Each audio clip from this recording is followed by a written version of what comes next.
देखो यार, अगर तुम लोग आरवेज के फैन हो तो ये वीडियो तुम्हारे लिए होने वाली है, क्योंकि आरवेज के डोमेस्टिक और इंटरनेशनल टीवी डील को लेकर टोनी खान की तरफ से काफी बड़ी अपडेट आ चुकी है। एईडब्ल्यू पर वार्डलॉ के रिटर्न होने को लेकर बैक स्टेज से काफी बड़ी रिपोर्ट आ रही है। डब्ल्यूडब्ल्यूई में मलाकाई ब्लैक रॉ या स्मैकडाउन पर किस पर रिटर्न करेंगे ये भी कंफर्म हो चुका है। तो गाइज वहीं एईडब्ल्यू के रिवोल्यूशन पेपर व्यू के गो होम एडिशन कोलिजन पर क्या होगा, इसको लेकर हम इस वीडियो पर बात करेंगे। तो गाइज चलिए बिना किसी देरी के शुरू करते हैं इस वीडियो को। और सबसे पहले बात करेंगे टोनी खान की secondary wrestling company Ring of Honor की। बात करें अगर यहाँ पर आरवेज रेसलिंग की, तो गाइज ये बात तो मैं आपको ऑलरेडी बता चुका हूँ। एईडब्ल्यू के ब्रांड न्यू टीवी डील के साइन होने के बाद टोनी खान करंटली उनकी secondary wrestling company Ring of Honor को लेकर काफी महीनों से टीवी डील नेगोशिएट कर रहे गए। और आज से करीबन 3 से 4 महीने पहले टोनी खान को यहाँ पर टूबी टीवी की तरफ से आरवेज रेसलिंग को टीवी डील का ऑफर मिला था, बट टोनी खान के द्वारा उस टीवी डील के ऑफर को रिजेक्ट कर दिया गया। और यही टोनी खान की टूबी टीवी के ऑफर को रिजेक्ट करने के बाद अब टोनी खान ने एईडब्ल्यू रिवोल्यूशन पेपर व्यू के मीडिया कॉल के अंदर आरवेज रेसलिंग के करंट टीवी डील सिचुएशन को लेकर बात की। यहाँ पर टोनी खान ने एक बार फिर से इस चीज को कंफर्म किया है कि टोनी खान अब भी यहाँ पर आरवेज के टीवी डील को लेकर डिस्कशन कर रहे गए। और इस बार टोनी खान ने इस चीज को लेकर खुलासा किया है कि टोनी खान ना कि सिर्फ यूएसए के अंदर आरवेज रेसलिंग के टीवी डील को नेगोशिएट कर रहे गए, बल्कि टोनी खान के पास आरवेज रेसलिंग को लेकर इंटरनेशनल कंट्रीज की तरफ से भी टीवी डील का ऑफर है। और टोनी खान ने एग्जैक्टली तो नहीं बताया है कि टोनी खान को इंटरनेशनली आरवेज रेसलिंग के लिए किस कंट्री की तरफ से टीवी डील ऑफर हुई है, बट टोनी खान ने इस चीज को खुद कंफर्म किया है कि करंटली टोनी खान की secondary wrestling company Ring of Honor के लिए टोनी खान के पास डोमेस्टिक और इंटरनेशनल दोनों टीवी डील के ऑफर है। और टोनी खान यहाँ पर इन ऑफर्स को करंटली सुन रहे गए। और खान का ये कहना है कि अभी तक टोनी खान ने डिसाइड नहीं किया है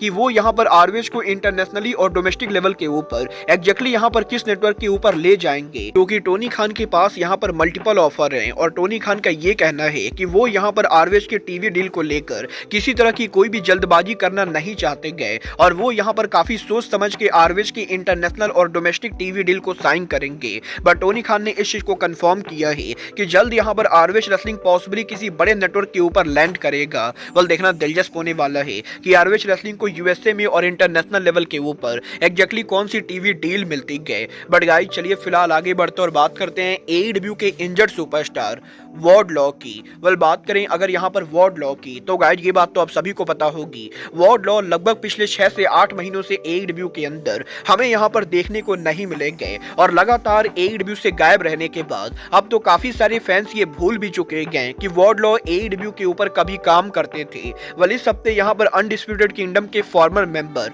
मैट टेवन के लेटेस्ट पॉडकास्ट के ऊपर मैट टेवन ने वार्डलॉ के रिटर्न सिचुएशन को लेकर बात की। यहाँ पर मैट टेवन ने इस चीज को कंफर्म किया है कि वार्डलॉ के नी इंजरी की वजह से वो एईडब्ल्यू के शो पर काम नहीं कर रहे गए। और अब भी यहाँ पर वार्डलॉ की नी इंजरी पूरी तरह से ठीक नहीं हुई गए। और यही मैट टेवन के पॉडकास्ट के बाद अब रेसलिंग ऑब्जर्वर डेव मेल्जर की तरफ से वार्डलॉ के रिटर्न को लेकर मेजर अपडेट आ रही है, जहां पर मेल्जर का ये कहना है कि डेफिनेटली यहां पर वार्डलॉ पूरी तरह से रेसल करने के लिए मेडिकली क्लियर नहीं गए, बट वार्डलॉ यहां पर रेसलिंग बिजनेस के अंदर नेक्स्ट मंथ अप्रैल में रिटर्न करने वाले गए, क्योंकि अगले महीने डब्ल्यूडब्ल्यूई के रेसलमेनिया वीकेंड के अंदर एक इंडी रेसलिंग कंपनी ने यहां पर वार्डलॉ को अपने शो पर बुक किया है। और अगर यहां पर रेसलमेनिया वीकेंड में इंडी शो के ऊपर वार्डलॉ अगर रेसल करने वाले गए, तो इसका मतलब ये है कि वार्डलॉ अगले महीने तक मेडिकली क्लियर होने वाले गए, जिस हिसाब से वो यहां पर एईडब्ल्यू के अंदर भी रेसलमेनिया के पहले टेक्निकली रिटर्न करने चाहिए, क्योंकि एईडब्ल्यू कंपनी ये बिल्कुल भी नहीं चाहेगी कि उनकी कंपनी का कोई रेसलर इंजरी के बाद रिटर्न इंडी रेसलिंग के ऊपर करे। और इसीलिए मेल्जर ये बिलीव करते गए कि डब्ल्यूडब्ल्यूई के रेसलमेनिया के पहले एईडब्ल्यू के किसी शो पर वार्डलॉ का रिटर्न होने वाला है।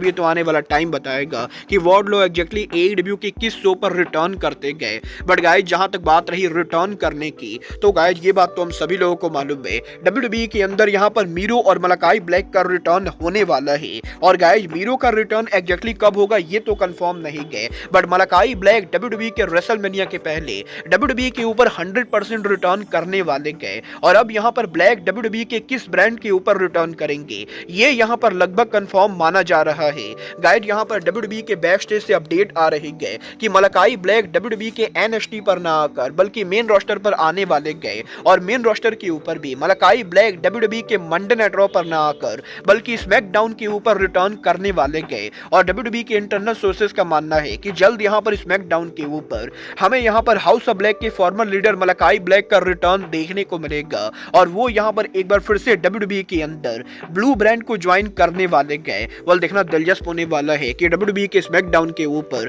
मलाकाई ब्लैक का रिटर्न एग्जैक्टली कब होता है, और WWE के अंदर मलाकाई ब्लैक इस बार क्या धमाल मचाते गए। बट गाइज चलिए फिलहाल आगे बढ़ते और बात करते हैं AEW की वुमेन चैंपियन टोनी स्टॉर्म की। गाइज यहाँ पर ये बात तो मैं आपको ऑलरेडी बता चुका हूँ, टोनी स्टॉर्म ने रिसेंटली यहाँ पर famous movie queen of the ring के अंदर काम किया है, और यही कल जब यहाँ पर queen of the ring movie के प्रीमियर को लेकर रेड कार्पेट के ऊपर AEW के काफी सारे रेसलर मौजूद थे, तो इसी शो के ऊपर AEW की वुमेन चैंपियन टोनी स्टॉर्म भी मौजूद थी, क्योंकि वो यहाँ पर इस मूवी के अंदर एक काफी बड़ा रोल कर रहे गए। और इंटरेस्टिंग बात यह है कि रेड कार्पेट के ऊपर जब यहाँ पर टोनी स्टॉर्म मीडिया से बात कर रही थी, तभी सडनली AEW की फॉर्मर वुमेन चैंपियन मरिया में टोनी स्टॉर्म पर अटैक कर देती गए, और इसके बाद क्वीन ऑफ द रिंग के रेड कार्पेट के ऊपर ही हमें यहाँ पर AEW सुपरस्टार टोनी स्टॉर्म मरिया में के बीच में ब्रॉल देखने को मिलता है। और AEW के अंदर इन दोनों की जो स्टोरी लाइन चल रही गए, उस स्टोरी लाइन को कल यहाँ पर ये दोनों हॉलीवुड के अंदर लेकर जाते गए,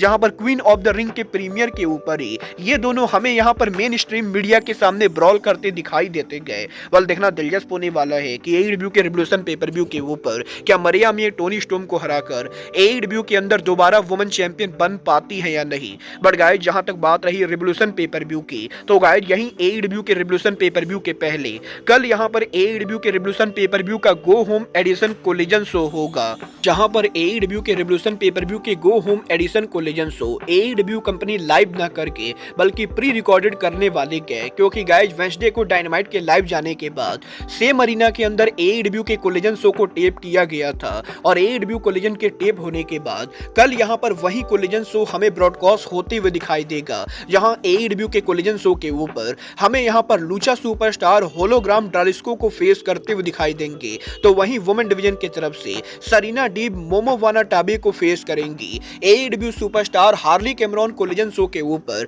कल यहाँ पर लाइव एक्शन में होंगी, तो वहीं AEW के कोलिजन शो के ऊपर केनी ओमेगा हमें देखने को मिलेंगे, जो यहाँ पर शो के ऊपर हमें प्रोमो कट करते हुए दिखाई देंगे। बट इसके अलावा AEW के कोलिजन शो के ऊपर वर्ल्ड चैंपियनशिप के नंबर 1 कंटेंडर एडम कोपलैंड भी उनका प्रोमो कट करेंगे, तो वहीं शो के मेन इवेंट के ऊपर TNT championship on the line होगा, जब डेनियल गार्सिया उनका टाइटल ली मोरियोट्री के खिलाफ डिफेंड करेंगे। वेल डेफिनेटली यहाँ पर कोलिजन के मैच कार्ड को देखने के बाद मैं ये बोलना चाहूंगा कि AEW की कोलिजन को मैच कार्ड को देखकर कहीं से भी नहीं लग रहा है कि ये शो यहाँ पर AEW के रिवोल्यूशन का गो होम एडिशन शो है, क्योंकि शो के ऊपर जो भी मैचेज है उन मैचेज का स्टोरी लाइन से कुछ भी लेना देना नहीं गए। बट गाइज आप AEW के रिवोल्यूशन के गो होम एडिशन कोलिजन के लिए एक्साइटेड हो या नहीं, आप लोग मुझे कमेंट करके बताएंगे। बट गाइज अब आज के इस वीडियो में बस इतना ही, मैं मिलता हूँ आपसे अपने अगले वीडियो में। बट गाइज तब तक के लिए goodbye, good night and bang.